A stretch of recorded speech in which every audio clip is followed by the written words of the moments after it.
मी राजीराम कोळे निमगाव ग्रामसभा अध्यक्ष तथा रांगी इलाक्याचे ग्रामसभा इलाका सचिव या नात्यानं आज तालुका तील या 2 ऑक्टोबरच्या सत्याग्रही आंदोलनाच्या प्रचारासाठी निघत आहो, तेव्हा मी सर्व गडचिर जिल्हावासी आदिवासी बांधवांना तसेच धानोरा तालुका वासीय आणि माझ्या या इलाका वासीय आदिवासी बांधवांना आवाहन करतो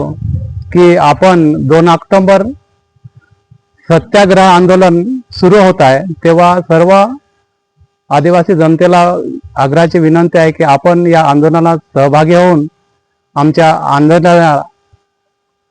सहकार्य करावं असं मी आवाहन करतो.